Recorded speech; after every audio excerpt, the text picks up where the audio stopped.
Hello students, I am Devendra Pitroda. Today we are going to study the very first chapter of science, that is chemical reaction and equation. In this chapter we are going to learn what is chemical reaction, what do you mean by chemical reaction, right? What are the uses of chemical reaction, what are the types of chemical reaction, right? How it is useful to us, right?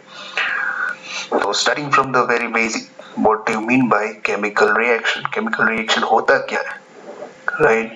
जैसे नाम में से पता चल जाता है, it is related to chemicals, right?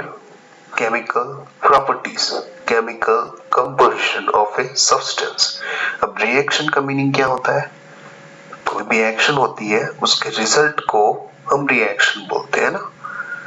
Action has a reaction, सही है. तो वो जो एक्शन है वो किस में हो रही है? Chemical properties. अगर किसी सब्सटेंस की केमिकल प्रॉपर्टीज में कोई चेंजेस या एक्शन हो रही है तो उस प्रोसेस को हम बोलेंगे केमिकल रिएक्शन. फॉर एग्जांपल जो आपकी टेक्स्ट बुक में दिए गए हैं, राइट, बहुत सारे एग्जांपल दिए हुए हैं. सो राइट, जैसे हम देखते हैं grapes get fermented, right. You already know that grapes जो है वो फर्मेंटेड हो जाती है, ये आपने लोअर क्लासेस में पढ़ा हुआ है. That is chemical change, right. The chemical composition of grapes और the molecules of the grapes के केमिकल कंपोजिशन में चेंजेस होता है, राइट. और उसको अगर अच्छी तरीके से अगर समझना है तो that is one activities, right. Activity 1.1 given in your text book, right. According to this activity you have to take a magnesium ribbon या strip बोल सकते हो. एक मैग्नीशियम जो कि एक एलिमेंट है, राइट, उसको स्ट्रिप लेनी है और उसको जलाना है in an open air, right. Now you know that oxygen is the key component for the combustion, right. तो अगर आप जलाओगे तो मैग्नीशियम है वो ऑक्सीजन के साथ रिएक्ट करेगा, राइट. मतलब मैग्नीशियम और ऑक्सीजन की केमिकल कंपोजिशन में चेंजेस हो रहे हैं, एक्शन हो रहा है, सही है ना, राइट. अब उसकी वजह से जो चलेगी तो वो ब्राइट लाइट के साथ चलेगी, राइट. मैग्नीशियम रिबन जो है वो चलेगी तो एकदम ब्राइट लाइट के साथ चलेगी, राइट. और जो बाहर जो लास्ट प्रोडक्ट होगा, right, that is magnesium oxide, the powder, जो व्हाइट ऐश बोलते हैं उसको, जो व्हाइट जो प्रोडक्ट मिलता है लास्ट में जल जाने के बाद, that is called magnesium oxide. So if you consider, right, magnesium और ऑक्सीजन दोनों की केमिकल प्रॉपर्टीज अलग अलग है. अब मैग्नीशियम ऑक्साइड जो नई चीज बनी उसकी केमिकल प्रॉपर्टीज एकदम अलग है, मैग्नीशियम से भी अलग है और ऑक्सीजन से भी अलग है, राइट. तो ये इंपॉर्टेंस है केमिकल रिएक्शन का. केमिकल रिएक्शन की वजह से हमको नई चीजें, नए सब्सटेंस प्रोड्यूस कर सकते हैं, नए एलिमेंट्स, नई चीजें बना सकते हैं. chemical reaction. Also one important thing, example of chemical reaction is respiration, right. So in this chapter we are going to learn about how this respiration is one of a chemical reaction, right. And how we have learned that respiration से हमें energy मिलती है, right. अपने 9th standard में already पढ़ा है कि respiration करने से अपने को एनर्जी मिलती है. तो वो एनर्जी कैसे प्रोड्यूस होती है वो केमिकल रिएक्शन से हमको पता चलेगा, राइट. तो वो आगे हम बात करेंगे उसके बारे में, सही है. तो अगर केमिकल रिएक्शन हो रही है कहीं पे, राइट, तो आपको कैसे पता चलेगा केमिकल रिएक्शन हो रही है कि नहीं हो रही है, right. How will you be able to determine whether a chemical reaction is taking place or not? तो उसके कुछ right points है, criteria है, जिसको आप अगर ये चीजें होगी तो आपको पता चल जाएगा कि chemical reaction हो रही है. जैसे कि change in state, right. You can see here, right, this change in state. State मतलब solid, liquid, gas. अगर चेंज हो रहा है सॉलिड में से लिक्विड, लिक्विड में से गैस, राइट, तो that is chemical reaction. Change in colour, अगर सॉल्यूशन या फिर सब्सटेंस का कलर चेंज हो रहा है तो हम कह सकते हैं कि केमिकल रिएक्शन हो रहा है। एवोल्यूशन ऑफ गैस, मतलब एवोल्यूशन मतलब अगर आप कोई रिएक्शन कर रहे हो, कोई सब्सटेंस मिला रहे हो और उसमें से गैस निकल रहा है, then also we can say that chemical reaction is taking place. Also last one is change in temperature. अगर सब्सटेंस के टेम्परेचर में चेंज आ जाता है, चीज गर्म या ठंडी हो जाती है, तो भी हम बोल सकते हैं कि केमिकल रिएक्शन हो रही है। तो ये चार चीजें हैं, राइट, और पूछी जाती है एमसीक्यू वगैरह में। तो ये चार चीजें हैं जिससे आप पता कर लगा सकते हो कि केमिकल रिएक्शन हो रही है नहीं हो रही है।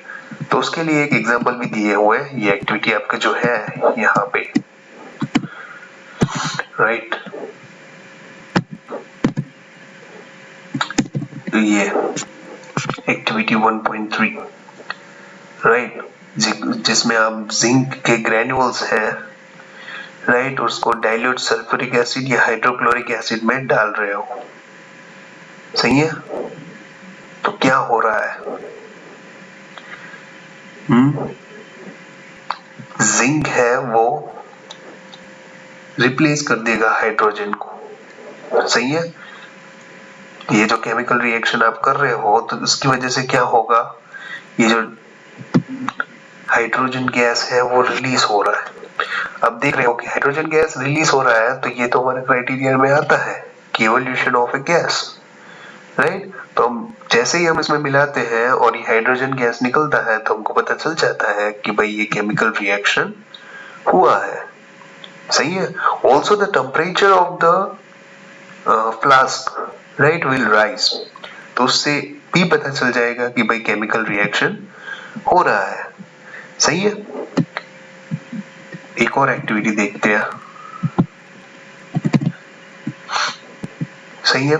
Activity 1.2, take lead nitrate solution in a test tube, add potassium iodine solution to it, what do you observe? हम क्या देखेंगे भाई, उसके कलर में चेंज हो जाएगा, राइट। जो ब्लू कलर का जो चेंजेस है वो पर्पल कलर हमको दिखेगा, सही है। There will be change in the colour of the substance, तो इससे हमको पता चल जाएगा केमिकल रिएक्शन है। तो ये एक्टिविटी इसीलिए दी गई है आपको, ताकि आपको ये चार जो फैक्टर्स हैं, राइट, वो आपको थरोली एक्सप्लेन करे हो जाए आपको, राइट। तो पहली जो हमने टेस्ट ट्यूब वाला देखा, मैग्नीशियम रिबन वाला, राइट, तो वो सॉलिड में से राइट, मतलब ऑक्सीजन जो था, अब वो सब्सटेंस सॉलिड में से पाउडर बन गया ना, सही है कि नहीं, राइट। चेंज इन स्टेट हो गया उसका, जिसमें चेंज इन कलर एक्टिविटी 1.2 में आपको पता चलेगा चेंज इन कलर हो रहा है, और एक्टिविटी 1.3 में दिखेगा कि इवोल्यूशन ऑफ गैस हो रहा है और टेम्परेचर भी बढ़ रहा है, राइट। अब इस चैप्टर का जो नाम है वो है केमिकल रिएक्शन। तो केमिकल रिएक्शन के बारे में हमने बात कर ली, लेकिन एक और चीज है equation. What do you mean by equation, right, it is chemical equation. Chemical equation किसको बोलते हैं, जब कोई भी केमिकल रिएक्शन हो रही है और उसको आप इक्वेशन के फॉर्म में, राइट, रिप्रेजेंट कर सको, right, to make it simple, सही है ना। केमिकल रिएक्शन जो है वो अगर आप डिस्क्रिप्टिव लिखोगे तो बहुत बड़ा हो जाएगा, तो उसको short, simple, easy to understand बनाने के लिए केमिकल इक्वेशन डिफाइन की गई है, सही है। तो जो हमने पहली एक्टिविटी देखी थी जिसमें magnesium reacts with oxygen to give magnesium oxide, सही है। तो अगर वर्ड इक्वेशन आप लिखे तो कैसे होगा, मैग्नीशियम, राइट, जैसे इक्वेशन जो है वो आपके जैसे आप खाना पकाते हो, राइट, तो कैसे होगा, आपको पहले इंग्रेडिएंट्स की जरूरत होगी, राइट। तो जो आपकी इंग्रेडिएंट्स है वो क्या है, रिएक्टेंट्स, वो क्या है, रिएक्टेंट्स, सही है। और जो प्रोडक्ट आपको मिलता है उसके बाद, राइट, वो आप इंग्रेडिएंट्स सब मिला देते हो, लास्ट में जो बाय प्रोडक्ट आपको मिलता है, खाना जो पकता है, that is called product, right. और केमिकल इक्वेशन में जब आप रिप्रेजेंट करते हो तो वो कैसे होगा, जो रिएक्टेंट होगा वो एक साइड होगा, जो प्रोडक्ट होगा वो दूसरी साइड होगा, राइट। और जो रिएक्टेंट होगा वो सेपरेट करने के लिए बीच में हम प्लस की साइन लेते हैं, और प्रोडक्ट होगा तो उसको भी हम सेपरेट करने के लिए प्लस की साइन यूज करेंगे। एक और चीज, राइट, बीच में ये एरो आता है, you can see this, right. तो ये एरो हमको दिखाता है, हमको पता चलेगा कि ये रिएक्टेंट कौन सा है और प्रोडक्ट कौन सा है। जो एरो होगा, राइट, उसके लेफ्ट हैंड साइड, सही है, हमेशा रिएक्टेंट होंगे, और उसके राइट हैंड साइड हमेशा प्रोडक्ट होगा। याद रखना ये चीज, सही है। एरो है, उसकी लेफ्ट हैंड साइड हमेशा रिएक्टेंट होगा और राइट हैंड साइड प्रोडक्ट, सही है, इजी है, राइट। नाउ मूविंग ऑन, अगर ये तो था वर्ड इक्वेशन, ये जो हमने देखा, राइट, मैग्नीशियम पूरा लिखा हुआ है, ऑक्सीजन, मैग्नीशियम ऑक्साइड, राइट। और आपने केमिकल फॉर्मूलाज भी पढ़े थे, राइट, 9th स्टैंडर्ड में। मैग्नीशियम है तो उसको रिप्रेजेंट करने के लिए Mg यूज करते हैं, ऑक्सीजन है तो उसको O से रिप्रेजेंट करते हैं, राइट, हाइड्रोजन है तो उसको H से रिप्रेजेंट करते हैं। तो अगर उसको केमिकल फॉर्मूला में अगर आप डिस्प्ले करते हो तो वो वर्ड इक्वेशन से केमिकल इक्वेशन बन जाता है। जैसे, राइट, मैग्नीशियम था तो Mg, ऑक्सीजन का O2 एंड मैग्नीशियम ऑक्साइड का MgO, सही है, right. So this is how this chemical equation is written, सही है। तो ऑक्सीजन जो मैग्नीशियम था, राइट, अगर आपको लिखना हो, जो एक्टिविटी सेकंड थी, राइट, एक्टिविटी 3 1.3, जिसमें zinc plus H2SO4 gives ZnSO4 plus H2, समझ में आया। तो उसको पढ़ा कैसे जाता है, अगर ये मैग्नीशियम का वाला पढ़ूं, magnesium plus oxygen gives magnesium oxide, right. तो ये जो एरो है उसको गिव्स बोलते हैं, right, Mg plus O2 gives MgO। तो अगर उसी तरह एक्टिविटी 1.3 की अगर आप बात करें तो वो होगा जिंक मतलब Zn प्लस, उसको किस में मिला रहे हो आप, sulphuric acid H2SO4, right, gives ZnSO4 means zinc sulfate plus hydrogen H2, समझ में आया, राइट। तो अगर आप केमिकल इक्वेशन आप देखो, राइट, केमिकल इक्वेशन ये जो एग्जांपल दिया हुआ है, magnesium plus oxygen gives MgO। तो अगर यहाँ पे देखो आप नंबर ऑफ एटम्स काउंट करो रिएक्टेंट और प्रोडक्ट में, राइट। तो रिएक्टेंट में Mg यहाँ पे एक है, यहाँ पे भी एक है, यहाँ पे ऑक्सीजन 2 है, लेकिन यहाँ पे ऑक्सीजन एक ही है, तो दोनों में बैलेंस नहीं है ना। यहाँ पे ऑक्सीजन 2 है और यहाँ पे ऑक्सीजन 1 है, तो ये अनबैलेंस्ड केमिकल रिएक्शन है। तो जो अनबैलेंस्ड केमिकल रिएक्शन होती है उसको हम क्या बोलते हैं, स्केलेटल केमिकल इक्वेशन। क्या बोलते हैं, skeletal chemical equation. Now this chemical equation, right, तो देखो ये केमिकल इक्वेशन बेसिकली बनाई जाती है ताकि हमको इंफॉर्मेशन मिल जाए, सही है ना। हर बार आपको मैग्नीशियम जलाने नहीं जाना है कि भाई मैग्नीशियम जलाओगे तो मैग्नीशियम ऑक्साइड प्रोड्यूस होता है, ऐसे जला के देखने की जरूरत नहीं है, हमारे पास ऑलरेडी पता है, राइट, कि इंफॉर्मेशन मिल जाती है। अगर मेरे को कितना मैग्नीशियम ऑक्साइड प्रोड्यूस करना है, अगर मेरे को मैग्नीशियम ऑक्साइड की जरूरत है, मेरे को प्रोड्यूस करना है, तो मैं कैसे कर सकता हूँ, मैग्नीशियम को ऑक्सीजन में जला दो, सही है ना, तो मेरे को मैग्नीशियम ऑक्साइड मिल जाएगा। This is how the chemical reaction और केमिकल इक्वेशन इज यूजफुल। मेरे को अगर मैग्नीशियम ऑक्साइड की जरूरत है, प्रोड्यूस करना है, तो मैं कैसे प्रोड्यूस करूंगा, by combustion magnesium in open air, सही है। Now this chemical reaction, right, अगर आपको इंफॉर्मेशन चाहिए, अगर मेरे को मैग्नीशियम ऑक्साइड प्रोड्यूस करना था तो कितना मैग्नीशियम लेना है, कितने ऑक्सीजन में उसको जलाना है, वो तो मेरे को पता ही नहीं है, राइट। अगर मेरे को 2 मॉलिक्यूल ऑफ MgO बनाना है, राइट, सही है ना, 2 मॉलिक्यूल, तो कितना मैग्नीशियम लूं, कितना ऑक्सीजन लूं, सही है ना। तो वो इंफॉर्मेशन मिलाने के लिए मेरे को उसको बैलेंस फॉर्म में करना पड़ेगा, सही है, balance chemical equation. Also you have studied in standard 9th, right, law of conservation of mass, उसमें पढ़ा था कि नहीं, मास can neither be created nor be destroyed, right, chemical वो पोस्टुलेट आया था, राइट, सही है ना, वो एटम वाले चैप्टर में पोस्टुलेट था, mass can neither be created nor be destroyed in a chemical reaction, right. आपने एटम्स के ऊपर पढ़ा था, atoms can never be created nor destroyed, तो एटम, मास मींस एटम, सही है ना, number of atoms that makes मास।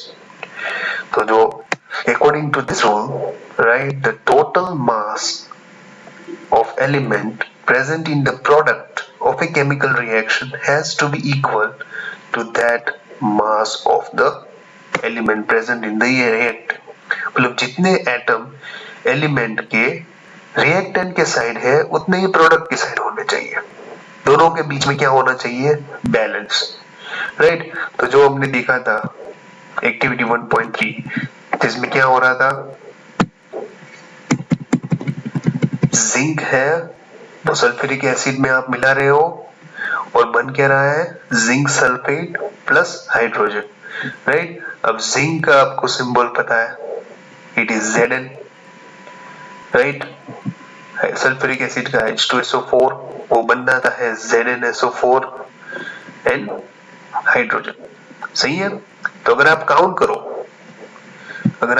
करो, राइट, कि एलिमेंट जिंक रिएक्टेंट की साइड कितना है, 1, तो हमने 1 लिख दिया, हाइड्रोजन कितने हैं, 2 लिख दिया, सल्फर कितना है, 1 लिख दिया, ऑक्सीजन कितने हैं, 4 लिख दिया, राइट। तो ये हो गई रिएक्टेंट की बात, number of atoms in reactant. Now let's see number of atoms in product. Zinc कितना है, 1, ओके, S कितना है, 1, ओके, हाइड्रोजन कितना है, 2, ओके, ऑक्सीजन कितना है, 4, ओके, राइट। तो अब देखो मैच करो, zinc 1, hydrogen 2, S 1, oxygen 4, right. तो ये तो दोनों बैलेंस है, तो this chemical reaction is said to be balanced chemical reaction, right, जिसमें एरो के दोनों side same number of atoms हो कोई भी एलिमेंट के, राइट। यहाँ पे भी देखो दोनों साइड सेम है, right. So that's why balancing of chemical reaction बहुत जरूरी है। तो अगर मेरे को पता है मेरे को ZnSO4 बनाना है, राइट, तो एक मॉलिक्यूल मेरे को ZnSO4 बनाना है तो एक मॉलिक्यूल जिंक का चाहिए और एक मॉलिक्यूल H2SO4 का चाहिए, समझ में आया, राइट, ओके। तो अगर मैं लेता हूं 1 ग्राम जिंक लूंगा, 1 ग्राम H2SO4 लूंगा, तो मेरे को 1 ग्राम ZnSO4 बन जाएगा, सही है। और ये हाइड्रोजन है वो गैस हो जाएगा, राइट। तो ये तो बैलेंस थी, इसमें कुछ करने की जरूरत नहीं थी। लेकिन एक और equation, right, Fe plus H2O gives Fe3O4 plus H2 means Fe means iron, H2O means water, Fe3O4 ferrous oxide plus hydrogen, right? सही है ना, मतलब आयरन जब वाटर के साथ, हमने कोरोजन पढ़ा होगा, आयरन जब वाटर के कांटेक्ट में आता है तो वो कोरोड हो जाता है, तो वो आयरन ऑक्साइड बन जाता है, दैट इज फेरस ऑक्साइड, और हाइड्रोजन गैस है वो रिलीज करता है, सही है। तो अगर आप इसमें टेबल बनाए, राइट, तो सबसे पहले इसको बैलेंस आप देखोगे, राइट, यहाँ पे Fe कितने हैं, 1, और यहाँ पे Fe 3, तो ये तो इम्बैलेंस है, पहले से पता चल गया। अब इसको बैलेंस करना है तो हर एक एटम के पास एक बॉक्स कर दो ऐसा, राइट। हर एक रिएक्टेंट और प्रोडक्ट के बीच में ऐसे बॉक्स कर दो, सही है, बॉक्स कर दिया। अब हर एक, जैसे वो टेबल बनाया था ना रिएक्टेंट और प्रोडक्ट का, वैसे टेबल बनाओ, राइट। तो रिएक्टेंट देखो कितने एलिमेंट है, आयरन है, हाइड्रोजन है, ऑक्सीजन है। चलो आयरन है, Fe means iron, hydrogen, oxygen. अब रिएक्टेंट में Fe कितना है 1 लिख दिया, हाइड्रोजन कितने हैं 2 लिख दिए, ऑक्सीजन कितना है 1 लिख दिया, राइट। फिर प्रोडक्ट में आयरन कितना है 3 लिख दिया, ऑक्सीजन कितना है 4 लिख दिया, हाइड्रोजन कितना है 2 लिख दिया, सही है ना। क्लियर इम्बैलेंस है, तब उसको बैलेंस करने के लिए क्या करेंगे, राइट। तो देखो इसमें दिया हुआ है, राइट, लेकिन ये लिखा हुआ है थोड़ा कॉम्प्लिकेटेड है कि देखो आप किसमें सबसे ज्यादा एटम्स है, राइट, एलिमेंट। आप देखो इसमें एक एलिमेंट है, इसमें 3 एलिमेंट है, राइट। ऑक्सीजन प्लस हाइड्रोजन मतलब 2 हाइड्रोजन और 1 ऑक्सीजन मतलब 3। इसमें कितने हैं 3 आयरन 4 ऑक्सीजन मतलब 7 और 2 सबसे ज्यादा किसमें है Fe3O4, राइट। तो उसको सिलेक्ट करो, सबसे पहले उसको बैलेंस करने की ट्राई करो, और उसमें भी सबसे ज्यादा जिसका एलिमेंट हो ना वो कंसीडर करो। ऑक्सीजन सबसे ज्यादा है तो सबसे पहले ऑक्सीजन को बैलेंस करने की ट्राई करो, राइट, सही है ना। और ये जो बॉक्स किए गए हैं ना, राइट, मतलब बॉक्स के अंदर आप कुछ नहीं कर सकते हो, आपको जो भी करना है वो बॉक्स के बाहर ही लिख कर सकते हो। ये बॉक्स इसलिए बनाया गया क्योंकि ये केमिकल कंपोजिशन है, राइट। अगर हाइड्रोजन है तो वाटर है ये H2O, राइट, तो वो केमिकल कंपोजिशन रिमेन सेम। ये भी आप 9th स्टैंडर्ड में पढ़ चुके हो कि chemical composition of an element और ए सब्सटेंस और ए compound does not change. Compound का केमिकल कंपोजिशन हमेशा वैसे का वैसा ही रहता है, H2O कभी बदलता नहीं है, H2O जैसा है वैसा ही रहता है हमेशा। उसका केमिकल कंपोजिशन वाटर का यहीं पे यहाँ पे ट्राई करो कि कहीं पे भी जाके ट्राई करो, वाटर का जो केमिकल कंपोजिशन है वो हमेशा H2O ही रहता है। तो उसमें आप चेंजेस नहीं कर सकते, राइट। आप H2O4 नहीं लिख सकते तो वो फिर वाटर नहीं रहेगा, सही है ना, राइट। तो उसी तरह ये फेरस ऑक्साइड है Fe3O4, तो उसका केमिकल कंपोजिशन Fe3O4 ही लिखना है, आप उसके अंदर कोई चेंजेस नहीं कर सकते। हाँ आप उसके नंबर ऑफ मोल्स चेंज कर सकते हो, जैसे यहाँ पे आप बैलेंस करते हैं हम देखते हैं, राइट। अब देखो, राइट, यहाँ पे ऑक्सीजन 4 है, यहाँ पे 1 है, तो इस साइड मेरे को 4 करने होंगे ना, राइट। तो इस साइड 4 करने के लिए यहाँ पे मैं 4 मल्टीप्लाई कर दूंगा तो 4 ऑक्सीजन हो जाएंगे, राइट। तो देखो 4 ऑक्सीजन हो जाएंगे। अब 4 ऑक्सीजन हो जाएंगे, राइट, 4 ऑक्सीजन यहाँ पे हो जाएंगे, राइट। तो अगर तो हाइड्रोजन भी कितने हो जाएंगे 8, है कि नहीं, हाइड्रोजन भी कितने हो जाएंगे 8। अब 8 हाइड्रोजन हो जाएंगे, राइट। तो उसको यहाँ पे मेंटेन करने के लिए यहाँ पे भी 8 होने चाहिए, तो यहाँ पे 2 है तो मैं यहाँ पे क्या कर दूंगा 4H2, तो वो भी 8 हो जाएंगे, है कि नहीं, राइट। तो जैसे यहाँ पे 4 हाइड्रोजन आ गए, मतलब 4 टोटल 8 हाइड्रोजन है और 4 ऑक्सीजन है, तो यहाँ पे 2 ही हाइड्रोजन है, राइट। तो मैं क्या करूंगा हाइड्रोजन को मैच कर दूंगा, यहाँ पे 8 है तो यहाँ पे 8 करने के लिए मैं क्या करूंगा 4 मल्टीप्लाई करूंगा ना 8 करने के लिए, तो ये 4 इंटू जाएंगे, तो यहाँ पे भी 8 हाइड्रोजन, यहाँ पे भी 8 हाइड्रोजन, तो 4H2 हो गया। अब हाइड्रोजन बैलेंस हो गया, ऑक्सीजन भी बैलेंस हो गया, बचा आयरन। तो आयरन यहाँ पे 3 है तो यहाँ पे भी 3 होने चाहिए, तो मैं क्या करूंगा 3, राइट। तो हमारा इक्वेशन क्या बन जाएगा 3Fe 4H2O plus Fe3O4 plus 4H2. Now this is the balanced chemical reaction, right? और ये देखो balancing is not an chemical और मैथमेटिकल फॉर्मूला, राइट। उसमें कोई मैथमेटिकल ऐसा कोई डायरेक्ट सिंपल फॉर्मूला नहीं है कि जिसे आप बैलेंस कर सकते हो। It has trial and error method, right. आपको ट्राई करना पड़ेगा कि कैसे बैलेंस होता है, लेकिन याद रखना है कि पहले जो भी इक्वेशन आपको दी गई हो उसमें डायरेक्ट आपको पहले बॉक्स कर देना है, राइट। वो बॉक्स करने के बाद उस बॉक्स के अंदर आपको कोई चेंजेस नहीं करने हैं, वो इस बॉक्स के बाहर ही करना है। अब ये जैसे होता है ना, आप 3, ये जो 4 आप मैथ्स में करते हो, ये ब्रैकेट के बाहर है, तो अब ये ब्रैकेट खुलेगा तो ये दोनों में मल्टीप्लाई होगा, मतलब ये 4 है तो 4 इंटू 2, 8 हाइड्रोजन है इसमें, और ऑक्सीजन 4, सही है, इसमें भी 8 hydrogen, right. This is how balancing of chemical reaction is done. So ये आज इस वीडियो में यहाँ तक रखते हैं, राइट। दूसरे पार्ट में हम आगे का पढ़ेंगे कि उसमें कैसे आप फिजिकल स्टेट्स भी रिप्रेजेंट कर सकते हो, टाइप्स ऑफ केमिकल रिएक्शन भी हम पढ़ेंगे, फिर पढ़ेंगे रेस्पिरेशन है वो कैसे केमिकल रिएक्शन है। तब तक रिवाइज करते रहो इसको, राइट। और कोई भी डाउट हो, राइट, आप कभी भी पूछ सकते हो। Thank you.